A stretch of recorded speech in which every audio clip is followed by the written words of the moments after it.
लोगोफोर बैनिसिमबो आंनि अननाय आरो सिबिनायखौ बावहरबाय। दिनै आं नोंथांमोननो मोनसे गोजोनथाव रादाब फोरमायनो नागिरदों। बे जाहैबाय सोरबाफोर जुदि मुम्बाइआव हिन्दी फिल्माव एक्टिं खालामनो गोसो अब्ला नोंथांमोना आंजों जगाजग खालामनो हायो। आंजों जगाजग खालामनांगौब्ला नोंथांमोना आंनि जीमेलाव नोंथांमोननि मोनब्रैसो बुस्थु हरनांगोन। बे बुस्थुआ जाहैबाय नोंथांमोना 1 मिनिटनि इन्ट्रोडक्शन भिडिअ खालामनांगोन। लोगोसे गांथाम गांब्रै ओरैहाय बायदिसिना पस्टनि फट' हरनांगोन। लोगोसे बाय'डाटा बानायनानै आंनो आंनि जीमेलाव हरनांगोन। लोगोसे नोंथांमोना आंनि WhatsAppआवबो हरनो हागोन। आं WhatsApp नाम्बारखौ स्क्रिनाव लिरना होगोन। बुजिबाय? जायफोरा गोसो गुदुं, नाथाय मोनसे खोथा गोसोआव लाखि, नोंथांमोना हिन्दी आरो इंलिशाव फ्लुएन्ट जानांगोन। बुजिबाय? मोसानोथ' रोंखानांगोन, एक्टिं, एक्सप्रेसन, एभ्रिथिं गासैखौबो रोंखानांगोन। नोंथांमोना गावनि बैसो, गोजौ गाहाय गासिबखौबो लिरनानै हरजोब बाय'डाटायाव। अब्लाथाय आङो नोंथांमोनखौ बे फिल्म प्रडिउसारफोरजों जगाजग खालामनो हागोन। बिदिब्ला आंनि फोसावनाया बेनो रायजोफोर, जायफ्रा गोसो गुदुं नोंथांमोना आंनो प्रफाइलखौ हरबानो जाबाय। Thank you. गुड मर्निं रायजोफोर, गोजोन फुंबिलिनि बयनोबो अननाय आरो सिबिनायखौ बावहरनानै फिन दिनैबो फैफिननाय जाबाय नोंथांमोनजों सासे आर्टिस्ट, महरगिरि, फावखुंगुर लानानै। बिथांनि मुङा जाबाय रुबुल। बिथाङा तामुलपुरनि। बिथाङा थियेटार आरो फिल्मफ्राव भिलेननि एक्टिं खालामो। दा बिथाङा बहा दङ आङो रायज्लायगोन, नोंथांमोना दान्दिसे नेथ'। नै नागिरबाय आङो।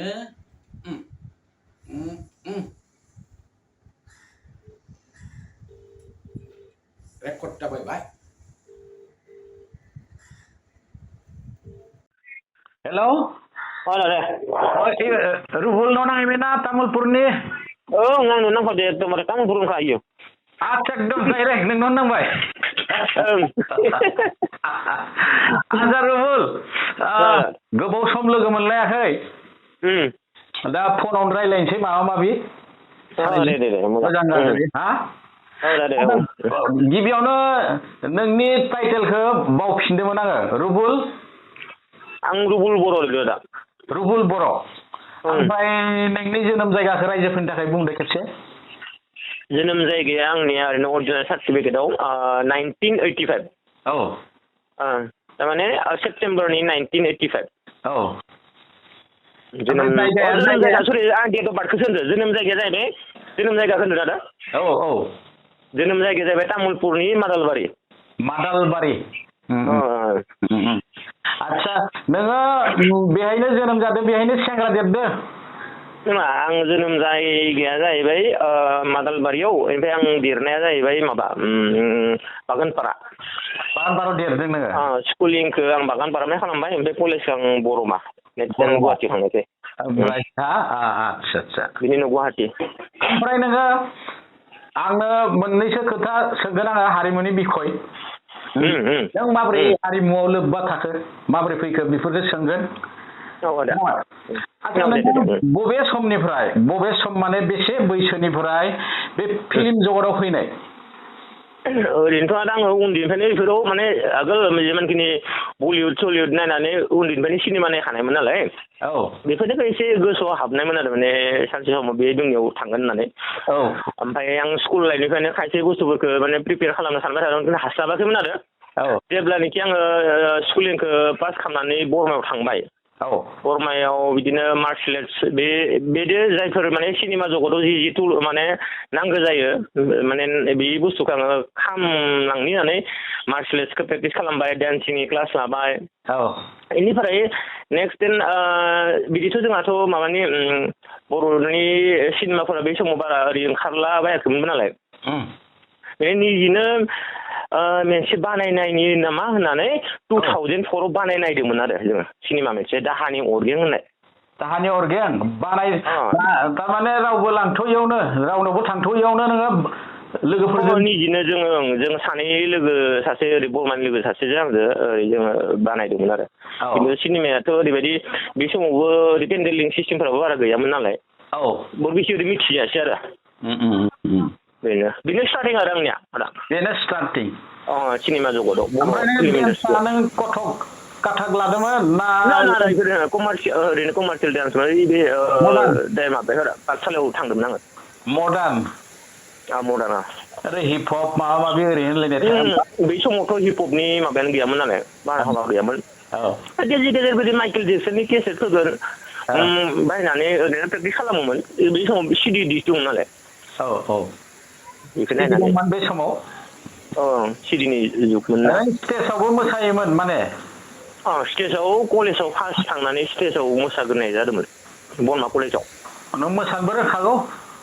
मोसानायखौबो हायो आरो निजिनि आन्थाखिनिखौ बर बिसोरै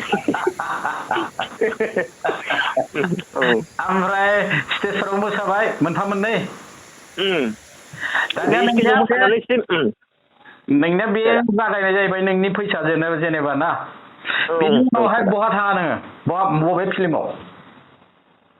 बेनि उनाव दाहानि अरगें जोबखांनानै आं बहुद दिन माने गेप थाबाय गेप थानानै आं बाहेरायावबो थांबाय बाहेरायाव थांनानै बे माबायावनो थांदोंमोन आरो माबा मोनसेफोर जायोबा बेगो नङा बबे जायगायाव हास्लाबाखै आरो बे महाराष्ट्रआव थांदोंमोन महाराष्ट्रआव मेन जायगाया मुम्बाइआव सहैयासै आङो नासिकसिम सहैदो आरो ओमफ्राय नासिकनिफ्राय ओरै बारलांनो हास्लाबाखै आं नासिकनिफ्राय नांथाबनो हायबाय नेक्स्ट दे आं रिटार्न फैफिननानै गुवाहाटियाव गोदैमान थाबाय थानायाव सानसेखालि आंखौ पिएलआ लोगो मोनबाय पंकज लाहारिया बेयो सिगां माने जोङो बेयाव नुखालाय एकेलेगेआव कलेज लाबो फरायोमोन नालाय बरमायाव ओमफ्राय बेथ' मिथिखागोन आरो सिनेमा लाइनाव बेसे इन्टारेस्टखौ ओमफ्राय गाव सानबाय आरो होननानै जों मोनसे सिनेमा बानायनो नागिरदों माबादि जायो मिथिला नोंखौ खबर हरगोन दे होननानै बुंना दोनबाय ओमफ्राय मास मोनथामसोनि उनाव बेयो खबर हरबाय नोंखौ लानानै मोनसे केरेक्टारबो लाखिनाय जादों थाथारनांगोन होनबाय ओमफ्राय शुटिं उनाव जिदिना शुटिंनि माबाखौ लाबाय बिदिना खबर हरबाय उमुदिना फैथारनांगोन होननानै मददखौ ओमफ्राय खालि खिथाबाय केरेक्टारखौ स्क्रिप्टखौसो आंनो खोनाहोबाय खोनाहोनानै नेक्स्ट देन बे खोनानो मोजां मोनबाय बेयावनो एक्टिं खालामनाय स्टार्ट पिएलनिफ्राय स्टार्ट जाफिनबाय आरो जोखोम सिनेमाखौ लानानै बानायदोंमोन फार्स्ट जोखोम जोखोमा बे सिनेमालाय मिथिनाय मोजांबो जादों फार्स्ट हिसाबै आरो बेनिखायनो रायजो एसे मिथिजानाय जाबाय आरो पंकज लाहारियानो डाइरेक्टर पंकज लाहारियानो इयाव कमलेश्वर लाहारिया खालामदोंमोन स्क्रिप्ट राइटारमोन जोखोमखौ कमलेश्वर लाहारिया नेक्स्ट बिनि उनाव जोखोमनि उनाव जिनिर फैबाय जिनिर डाइरेक्टरा सोरमोन जिनिरनिया डाइरेक्टरा पंकजानो खालामदोंमोन एसे बावबाय आं दे जिनिरनि उनाव बिदिनो लाइन फैलांबाय क'क्राझारावबो मिथिनाय जाबाय नालाय एसे लिंहरबाय थाख्लायाबो लिंहरबाय गावनि बे बिबानाव लिंहरबाय थाख्लाया बिबानाबोथ' बहुदखिनि मोजां जादोंमोन सिनेमाया ओमफ्राय बिनि उनावनो निजिनि जोंनि बाक्सायावबो किसुमान ओरै बागोनफ्रानि ग्रुपआबो बानायबाय सिन्दुर माबा बिदिनो मा सिनेमायाव जेनेबा बागोनफारानिखौ बावो आं मोनसे सिन्दुरमोन नामा ओमफ्राय गोजा सिन्दुरनि सिन्दुरल'मोन खोमा ओमफ्राय मोनसे माया ओमफ्राय बिदि मोननै बागानपारायाव थानाय जादों आं बागानपारायाव मोननै ओमफ्राय क'क्राझाराव खैथा गाखो क'क्राझारावथ' दा लेटेस्ट लास्ट होनोबा रियाबनाव थांदोंमोन गोथाराव क'क्राझारनि बिबाननि उनाव गोथाराव थांदोंमोन गोथारनि उनाव क'क्राझारथिंनिफ्राय बेलेग प्रजेक्ट गैया थानाय जादों बे मोननैयानो लास्ट बावबाय थांबावदोंमोन लास्ट मा फिल्माव गाया नों लास्टआ दा नैबे लेटेस्टआ माबाया बिसम्बि सोरनि बे बिसम्बिया बे पंकज लाहारिनिनो बिसम्बियाव थांनाय जादों आरो बरमानिफ्रायबो गेजेराव बरमायावबो खालामदोंमोन बे राजनि प्रडाक्सनाव राजनि सिनेमा डिजिटेल वान्टेड बेनिफ्राय हांगार बिदिनो जोहोलाव दा ग्रेट बिदिनो बरमानिफ्राय बानायदों बेयावबो थादों आङो बेयावबो हाबदों हाबदोंमोन आरो बेफोरबो मथा-मथि खैथासो जादों नोंनि फिल्मा अनुमान 15थासो जाबाय नामा 15थासो माबाबाय आरो माबाया 15था होनोबाथ' नोङो हमोबा टटेल आं सानदोंमोन 30 एबभ जानांगौ आरो 30 ओं फिसा फिलाखौ लानानै आरो फिसा फिला बावैसो बे माबा फिसा फिला जेनेबा 30आनो हमबाय जों बिदि 30 हमजायो आरो खम नङाना बिराद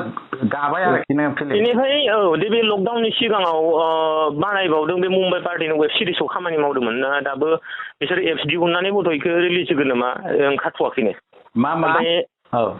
माबा वेब सिरिजआव मुम्बाइ पार्टिनि हिन्दी आरो लेंगुवेजआ हिन्दीसिना नामा जाहैबाय टिक्का टक वेब सिरिज नामा मा नाम टिक्का टक टिकटकखौ टिक्का टक खालामना दोनबाय टिक्का टक बे केनिनि आन्दाराव केनिया माबानाय आरो केनि लिरनाय ओमफ्राय बाखि प्रडाक्सन माबाफोरा गथाय मुम्बाइ पार्टि ओमफ्राय बे आसामिसनिबो मोनसे दङ एमुथि पुथि बे दाख्लै पस्टार रिलिज जाबाय सिनेमाया रिलिज जाथ'वाखैना गथाय कमप्लिट जाना दङ स्क्रिन खालामसिगोन बिसोरो स्क्रिनिंखौ आसामिस सिनेमानि अनगायै नोंथ' थियेटारावबो थाङो थियेटाराव देग्लायथ' थायाखिसै जायखिजाया थांनाय बोसोरनैयानो जाबाय बोसोरनै लकडाउननि थाखायनो जना थानांबाय जायखिजाया बारलाम्फायाव दंमोन आरो बारलाम्फायाव बोसोरनै थादों आङो बोसोरनै जादों बोसोरनै 17आव ना 16आव जाखो बेनिफ्राय खेबसेया 18आव खोमा बिदिनो नोंखौ बबेबा मोनसे थियेटाराव लोगो मोनदोंमोन आं शंकरदेबआव 1 घन्टानि माबा थियेटार मामोन इयो बर' माबानिया कलाक्षेत्रआव कलाक्षेत्र बेयो रबिता बायद'नि आन्दाराव बेयो माबानि NSDनि आन्दाराव माने मोनसे वर्कशप जानानै बिसोर माने ओरै सल' थियेटार बानायदोंमोन आरो आंबो एक्टिं खालामदोंमोन आरो आरो नोंबो दंमोन जों एखेले खामानि मावनो जनालि रबिता बायद'नि आन्दारावमोन आरो NSDनि आन्दारावमोन बे जनालि NSDनि आन्दाराव बियो आंना बे मोनसेयानोल' जिन्दगियाव बेयावबो खायसे आइडिया मोनबाय NSDनि वर्कशपखौ लानानै खायसे एक्टिंनि बेलायाव वर्कशप माबा भइसफोरखौ माबोरै फेदेरो थारमाने गोदोनानि बियाम बेफोरखौ मोनबाय ओमफ्राय माबोरै मुखास्थ' लानांगौ बेफोर टेकनिकखौ मोनबोदो आरो टेकनिकखौ मोनबाय आरो भइस डिलिभारफोरखौ बेनिफ्राय सोलोंनो मोनबाय बे टेकनिकखौ लानानैथ' आं दा बै माबायाव फिल्मफोराव बाहायो आङो बे बाहायनाया जाहैबाय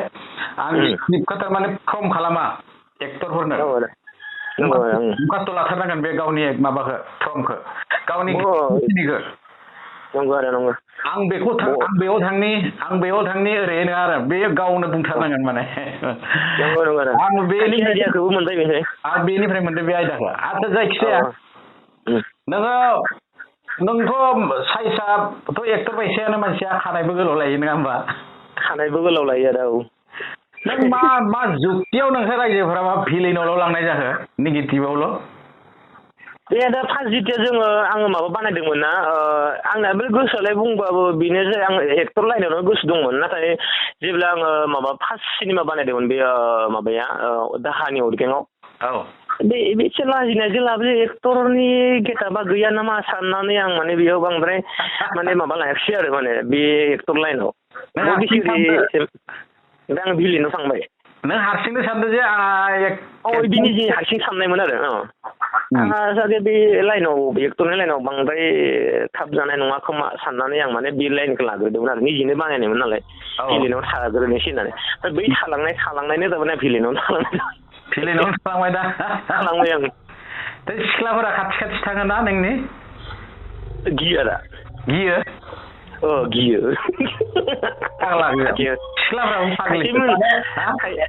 खायसे मोनखानायफोरा गिया ओमफ्राय जायफोर माने मोनथारै एक्सदिना नुनायफोरा बुङो आरो आदाखौ जों माने रायलायखांनायनिखौनो फ्रि जालांबा बुङो आरो आदाखौ गिदिरसोमोन नाथाय माथो रायलायनानै बिराद फ्रिसो मोनबाय बिदिबो होनो खायसेया गिना एसे साइडथिं थांलायो खोमा ना सोरबा सोरबा एरायनानै थाङो गिनानै जानाय नङा सिनेमानि बायसासो नामा बियो फाग्लाया ओरैनो होमबाथ' बे मोनसेया नोंनाव जानाय नङा खोमा र' गोसोथोलायनाया बे रमान्सा जानाय नङा आरो मोनसे ओंखारदोंमोन बेखौ आं खोन्थालांनो बावदों माबायाव आबिर बे सालबारिनि बेयाव माने आंखौ एसे बे रमान्सनि एसे माबादोंमोन आरो सिनदोंमोन ओमफ्राय आं खस्थ' मोनदों आरो भिलेन बानायनाय माने बे बुस्थुखौ रमान्सखौ लाबोनो बिराद खस्थ' मोनदोंमोन आरो थेवब्लाबो आं एसे लाबोदों आरो हानायखिनिखौ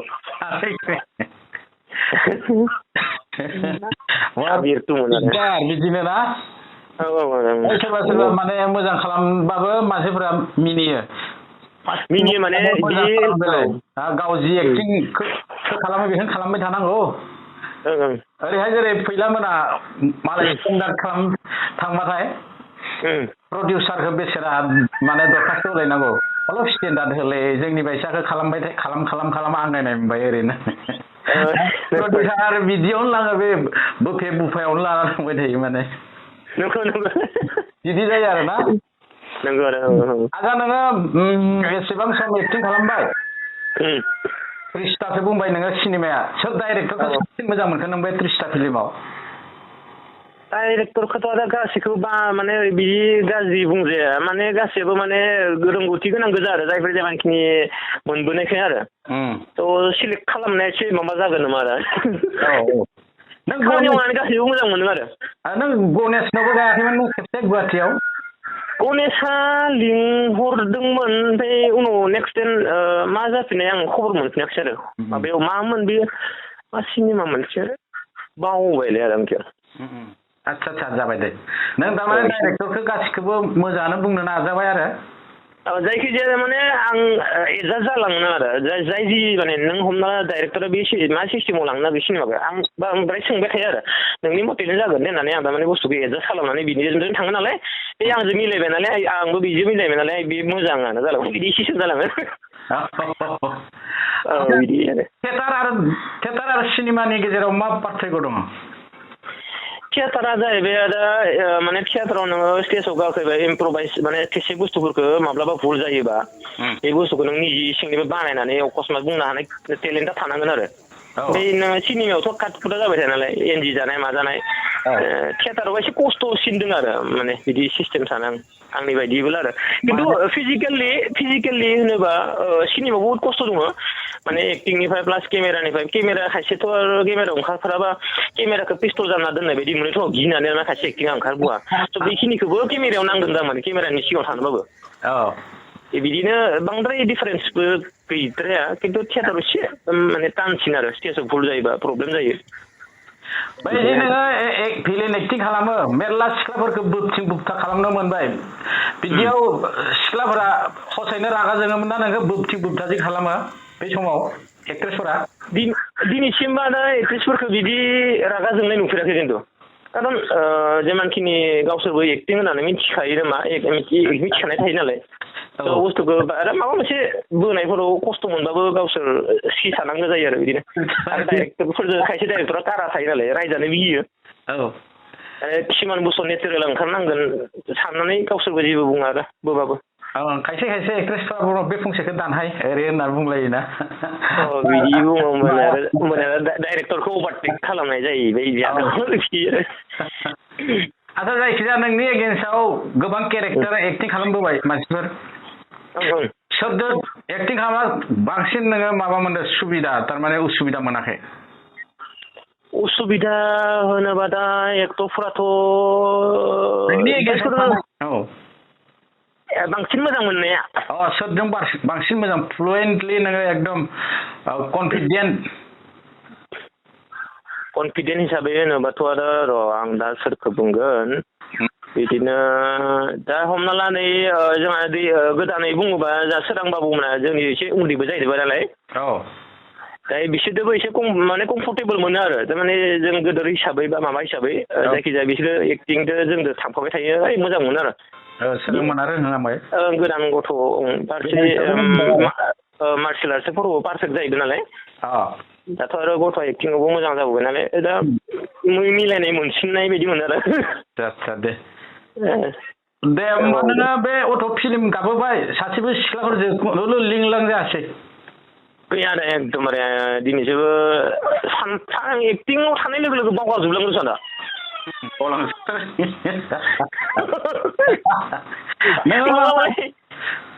एक्टिंआव थांबाथाय बेफोरखौ बावजोब्बाय आरो ना बावजोब्बाय आरो ओरैनो रेस मोननायावलाय ओरैनो माब्लाबा नायसन थांनाय थाङो थेवबो माने बे एंगोलाव नाया आरो थाङा आरो एक्ट्रिसा थिगैनो दङ बे बुस्थुखौ साना आरो एक्टिंफोरा बोरै जा बेफोरखौ नायनो थाङो आरो आं नोंखौथ' लोगो मोनबाय मेरला खिन्थु नोंहा बिदि थान्दायानो गैया बायसा मोनदां गैया हा रायज्लायनाय नुफेराखै आं सिख्लाफोरजों नोंखौ दिनैसिम आङो जेमानखिनि बेलेगा सोंबाबो बेलेगा बुंगोन माबायाखै आरो खिन्थु नायो नायनाया खिन्थु बेलेग माबा बेलेग सिंगोलाव नायो आं नायो मा बोरै मोनसे मा माबायाव माने एक्टिं बोरै बा मिलायगोन बे मोनसे बे सिस्टेमावसो नायो आङो बेयाव आरो सोरबाफोर जुदि नायनायाव माबायदि नायबाय थाखो बिदि सानोबा एसे माबागोन आरो कलेजावबो थांदों होनदोंमोन नों BA पास खालामखादों ना BA आदा आं माने जिथिया BA खौथ' कमप्लिट खालामदो खिन्थु एसे लेटै खालामदो आरो बांद्राय माने ओरै सिरियेलि BA पास खालामनो हायाखिसै गेजेराव जाबाय फरायनायाव दा BA पास जाना दङ ओमफ्राय बिया पास जाबाय नामा नोङो बियाबो पास जाबाय खुदियाबो सासे दङ खुदिया सासे दङ नों नायना लाबोखो ना मेजेरना लाबोखो बे आरो न'निफ्राय नायनाय न'निफ्राय डाइरेक्ट नों नायहैयाखै डाइरेक्ट आं नायनो थाङाखिसै दिनैसिमबो गोसो थोफ्लांनो रोङाखिसै ना बेखायनोथ' नायनोबो थाङासै आरो नोङो जि दं बेनो जासिगोनलै ओरैनो बिदि सिस्टेमावनो बायदि सानजायो आरो गोसोम ना गुफुर बेखौथ' मिथिदो ना नोङो एक्सुवेलि गोसोम गुफुरा सिगांनिफ्राय साननाय दंमोन आं गुफुर हाबा खालामगोन होननानै गुफुरखौ लाना फैनाय जादों नायनानै आरो खेबसे लास्ट खेबसे नायदो आरो नों खेबसे थांदो तारिख जाखांनानै खेबसे लास्ट नायदो खेबसे लास्ट न'निफ्राय नों नायना लाबोनायाव खेबसे लास्ट नायनो थांदो आरो